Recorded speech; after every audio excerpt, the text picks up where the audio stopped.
എല്ലാവർക്കും നമസ്കാരം. ഇന്നു മുതൽ ശ്രീ അരുണാചലേശ്വരുടെ കുറച്ച് കീർത്തനങ്ങൾ, ഭഗവാൻ രമണ മഹർഷി എഴുതിയ കുറച്ച് കീർത്തനങ്ങളും അതിൻ്റെ അർത്ഥങ്ങളുമായിട്ട് നമ്മൾക്ക് മുന്നോട്ട് പോകാം. ഇന്നു മുതൽ ഇനിയിപ്പോൾ അങ്ങോട്ടുള്ള കുറച്ച് വീഡിയോസൊക്കെ ഈ അരുണാചലേശ്വരെ പറ്റിയിട്ടുള്ള കീർത്തനങ്ങളും അതിൻ്റെ അർത്ഥങ്ങളും ആണ്. ഓം നമഃ ശിവായ. അരുണാചല സ്തുതി പഞ്ചകം. കരുണാർണവമായി കരുതഗതി നൽകും അരുണാചല ശിവം ഈദാം. അത് പറഞ്ഞാൽ കരുണാ കടലായി ജീവന്മാർക്ക് പരഗതിയെ കൊടുക്കുന്ന അരുണാചല ശിവൻ ഇതുതന്നെയാണ്. അരുണാചല തത്വം.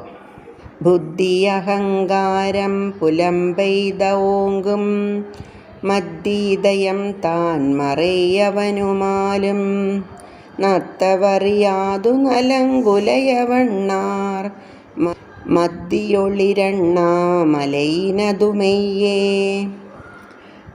ബ്രഹ്മാവിനും വിഷ്ണുവിനുമിടയ്ക്ക് ഒരു അഗ്നിസ്തംഭമായി അടിമുടി കാണാതെ പ്രത്യക്ഷമായ അരുണാചലം ബുദ്ധിയും അഹങ്കാരവും തേടി എത്തിപ്പെടാൻ കഴിയാത്ത എങ്ങും നിറഞ്ഞ് പരന്ന് കിടക്കുന്ന ഹൃദയമാണ്.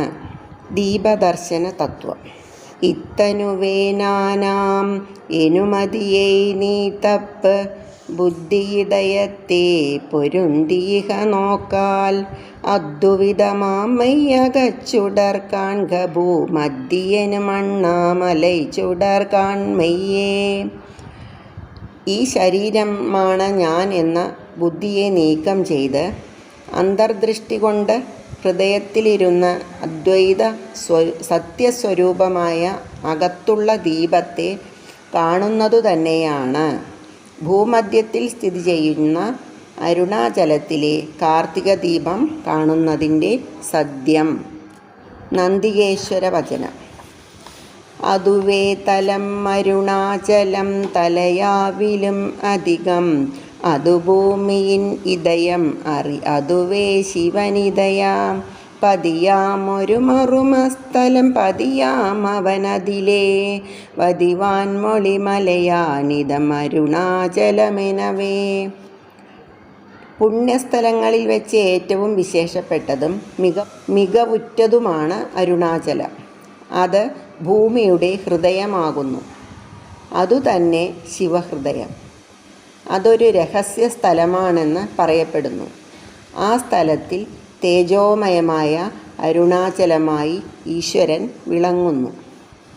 ആദി അരുണാചല പേർ അർബുദലിംഗത്തുരുക്കൊൾ ആദിനാൾ മാർഗഴിയിൽ ആതിരൈ അജ്യോതിയെഴും ഈശനെ മാൻമുൻ അമരരേത്തി വഴിപട്ടനാൾ മാസി ശിവരാത്രിയാമട്രോ.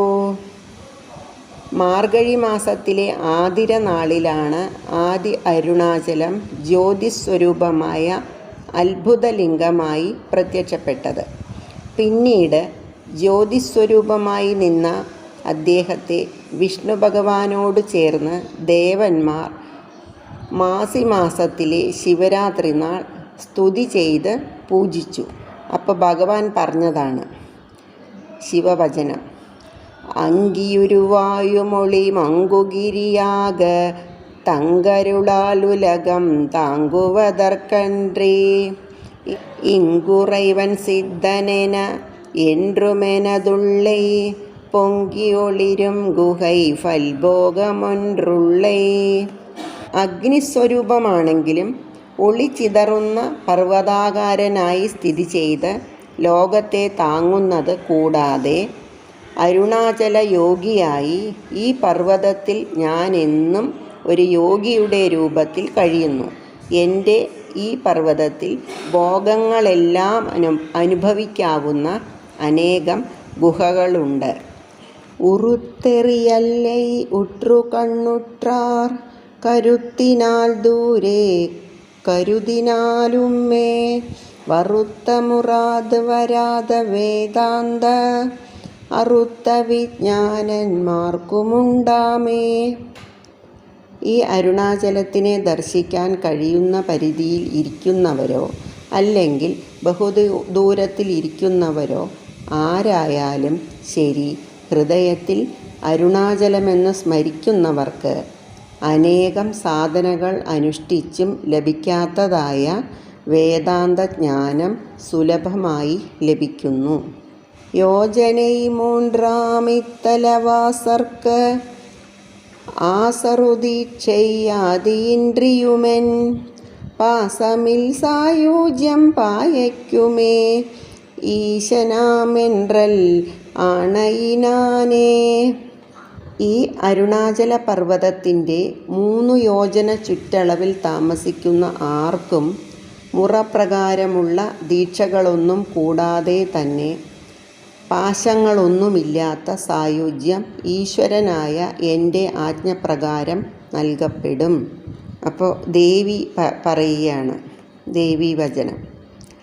என்றுமே அறவோர் அன்பர்க்கிரிப்பிடம் இத்தலம் தான் பொன்றுவார் பிறக்கின்னா உன் புன் மயற்பன்னோய் തുന്നി ഒൻറുറാതൊഴിയുൻ തീയോർ ഉറൻ ഒരു ഗണത്തിങ്കി കൻറുറു അരുണൈ ഈശ്വരൻ കോപവെന്തഴൽ വിഴാതെ.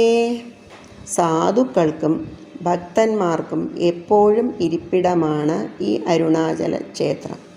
ഇവിടെ അന്യർക്ക് ദോഷം ചെയ്യാൻ പുറപ്പെടുന്ന ദുഷ്ടന്മാർ അനേകം ആദിവ്യാധികൾ അനുഭവിച്ച് നാശത്തെ പ്രാപിക്കും. ഇവിടെ ആസുരിക ശക്തി നിഷ്ഫലമായി പോകും. അതിനാൽ ദുർനടപ്പാൽ അഗ്നിസ്തംഭസ്വരൂപനായ അരുണാചലേശ്വരൻ്റെ കോപത്തീയിൽ ഭസ്മമാകാതെ സൂക്ഷിക്കുക. ഇത് ദേവീവചനമാണ്.